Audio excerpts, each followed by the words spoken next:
Hello, and welcome to this episode of Building Better Teams, the podcast dedicated to exploring principles, strategies, and stories behind successful team dynamics. I'm your host, Robert, and I'm thrilled to have you, our guest today. It's the president and CEO of Iredell County Economic Development Corporation, a public-private partnership and full-service economic development organization responsible for business attraction, existing industry expansion, workforce development, marketing, and community development across Iredell County. Our guest is also the managing director of the South Iredell Community Development Corporation, a nonprofit organization that oversees the development, sales, and marketing of the Mooresville Business Park East, 450-acre industrial business park in Mooresville, NC. She joined Iredell County in 2019 and developed a comprehensive economic development strategy, which has resulted in 104 new and expanding announcements, resulting in the creation of 4,600 new jobs, 1.9 billion with a B capital investment, the creation of 11.1 million square feet on new industrial development product. She was awarded the Most Admired CEO 2023 award by the Charlotte Business Journal.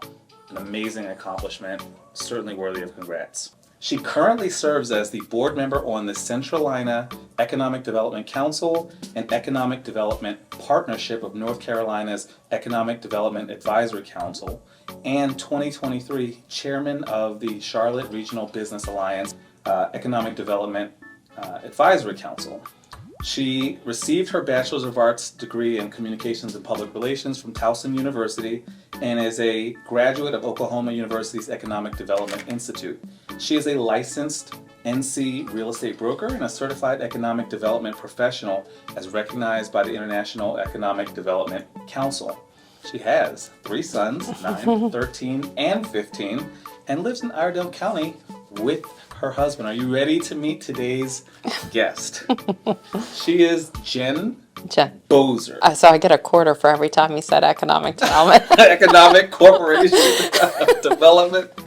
Sorry for all the words. No worries. Thank you so much, Jenn, for being here with us today. Certainly an impressive laundry list of accomplishments. Thank you for having me here today. You're very, very welcome. Yeah. We're so pleased to discuss recruiting and hiring for teams, the importance of it, how you've done it, as well as building a team culture. So here on this podcast, that's what we're always talking about, things related to team building, but today that's kind of our focus. Mm-hmm. So looking at your background and where you've come from in terms of all of the things that have led you to this point, how did you come to this point in your career, and how has team building been a part of it?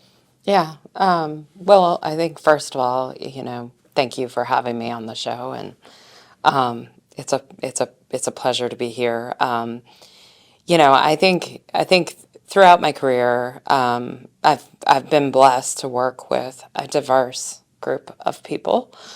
Started my career in DC, have worked in the hospitality field, worked in Raleigh. Having some small teams, some larger teams. I think in economic development, you work with a wide variety of people. So while you have team members that are your immediate coworkers and staff, you also have an extension of a network of people that you work with that are, in essence, part of your team. Because in economic development, you're trying to work towards, leveraging different expertise and experience and strengths of the people around you to address the questions and needs of your client. But I think for me specifically with my team, with the people that I have worked with over the years, I think one of the core elements of having diversity on your team. People that think differently than you don't want to hire everyone that thinks like Jenn. I don't want to hire everybody that has the same strengths as me or weakness as me. And I recognize that there are things that I'm good at and there are things that I'm not as as strong in. So, when you're putting together a team, you want to make sure that you're thinking through what are the seats on the bus and who are the right people to fill them.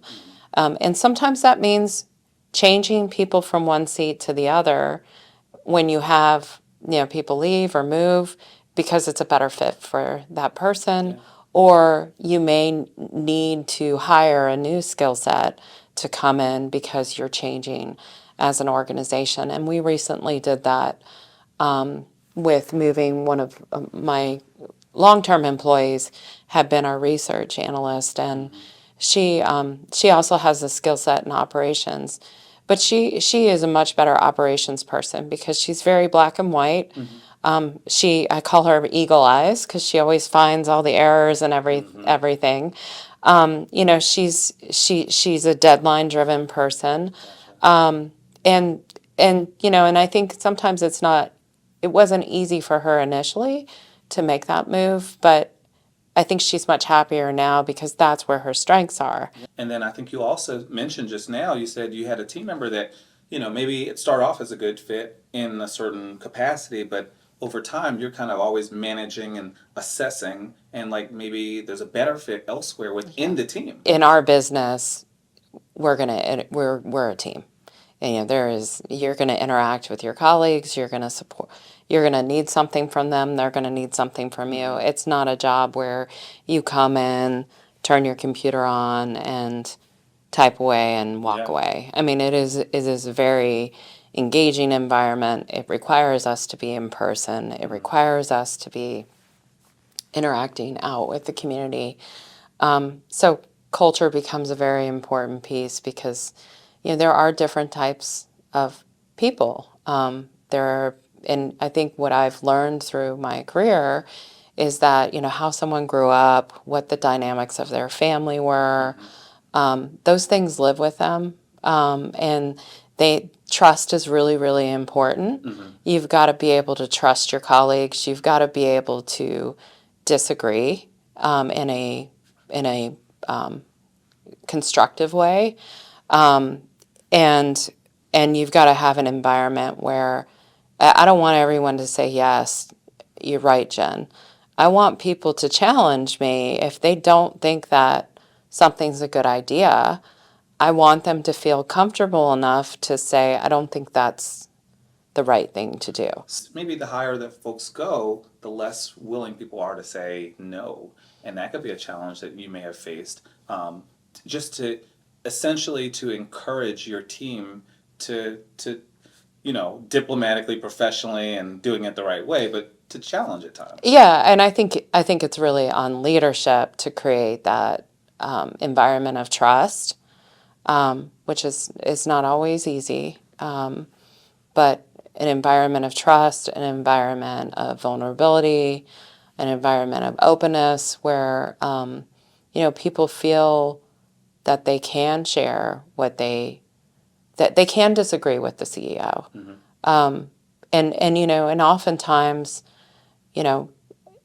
I think that I want people to give their ideas, and I really want to empower my team to do the work, and for me to give a blessing over it. And there are times when maybe they don't have the expertise or experience or know-how to get there, and they can enlist help from the group to do that. But I think that trust, there's a book, it's the Thin Book of Trust. It's really good, and there's also the 5 Dysfunctions of Team. And both those books are really helpful because trust is the number one thing. Yeah. If you don't have trust, then people they're not going to disagree with you. They're not going to feel vulnerable. They're not going to share their ideas. In our profession, when we're recruiting a project, the primary funding that we get is from our cities in our county and our towns. I have 4, so, but they invest in us. They don't have their own economic development person on their staff, and we are regularly interacting with their planning department, the town or county manager. We're interacting with the client. and being a liaison, if you will, but the project depends on us. So it not only depends, it's even more essential that my team is a team, because where one person, stops, someone else starts. And there has to be a continuum between our conversations and the information that we're sharing with others. Recognizing that with your team, your internal team, it starts there. It starts there. You got to have a solid base to work upon. Yeah. Then once you have that, you're an extension of the community. Yeah. So, I mean, a lot of it is if you're trying to move a community initiative forward, if you just go out and do it, it's not a community initiative. Mm-hmm. I mean, you can do that, but you need to get the buy-in from industry, from the schools, from your leadership. And let's talk about that buy-in. Buy-in. How hard is it to get buy-in? It's not easy. And the reason why, again, is because we're born with our biases or the way we were raised or our perceptions or, we live in this world and this is how we see things or these are our goals and these are the things that we're focused on. When you are talking about community initiatives, each of those people have a piece of what they're trying to do and why we're all trying to row in the same directions. But nobody's piece is bigger than anybody else's. To suddenly put themselves in the shoes of what the person at the school has to deal with and how their world looks, I mean, we do that day in, day out. That's how you build consensus. And you start to get people to see different perspectives, and then they become your ambassadors. Yeah. They can then say, hey, I feel like I know the school a little bit better, or hey, I feel like I know what the business is feeling a little bit better. And then when you're trying to get consensus around something, you've got people to step out of their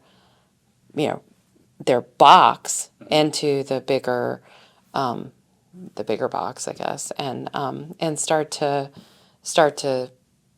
see, okay, this is where we want to go. Yeah. Like long-term initiatives. So I'm curious, Iredell County, like, what are you working on? Yeah, so we have a workforce initiative called Iredell Ready. So we were talking about stakeholder engagement. This is a big one for us. Our two public school systems, our community college, our workforce development board, our chamber, us, came together and said, you know what, we have so many great programs that are out there that are available for residents and students and businesses, but we're just not working well together to connect the dots. It feels clunky.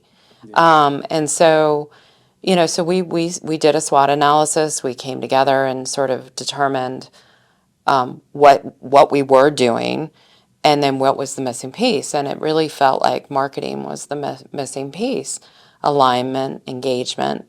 And so we developed a proposal. The two school systems, our community college, us, funded it initially.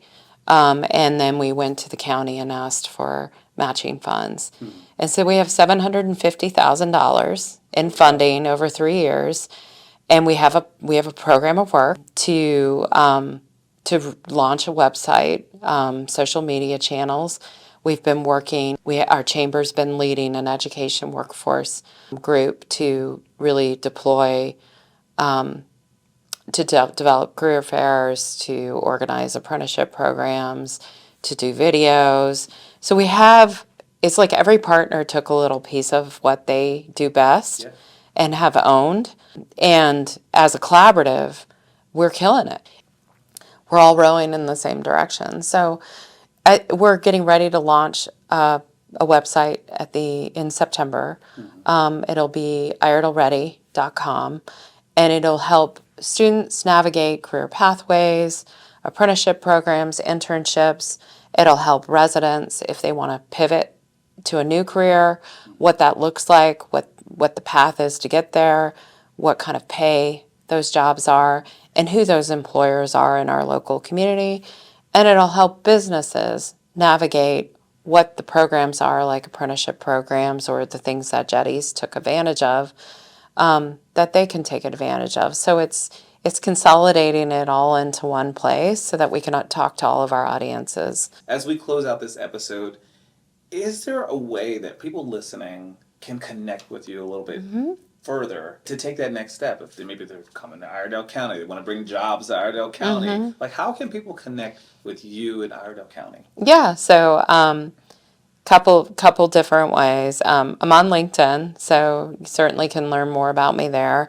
Our website, iredelledc.com, that's our main website. So if you want to learn about Iredell County and where we are and what we have to offer, who our industries are, that's or my team. Connect with my team. And then the Iredell Ready initiative, iredellready.com is our website for our workforce initiative. We do have a landing page live, so you can learn a little bit about it, and then in September we will launch. And then I think probably the best way is follow us on social media. So Iredell EDC and Iredell Ready, we're on LinkedIn, Facebook, and Instagram. Yeah, that's great, and I will definitely link all of the links below in the comments and all that kind of stuff, and in the bio and all the places. We'll make sure that we're super linked up and Sure. make it easy for people. The website looks beautiful. I had a chance to look at it. Thank you. But thank you so much, Jenn, for being part of this today and for joining us for this episode of Building Better Teams. I certainly took away a couple nuggets, and I look forward to everybody else letting us know in the comments if you thought that this was helpful and you got some from Jenn's expertise. Definitely reach out to Jenn. Definitely reach out to Iredell County, and if you got some jobs, bring to Iredell County. Give these guys a shout. I guess we'll close it here, and thank you once again. Thanks so much, Jenn. Thank you. I appreciate it.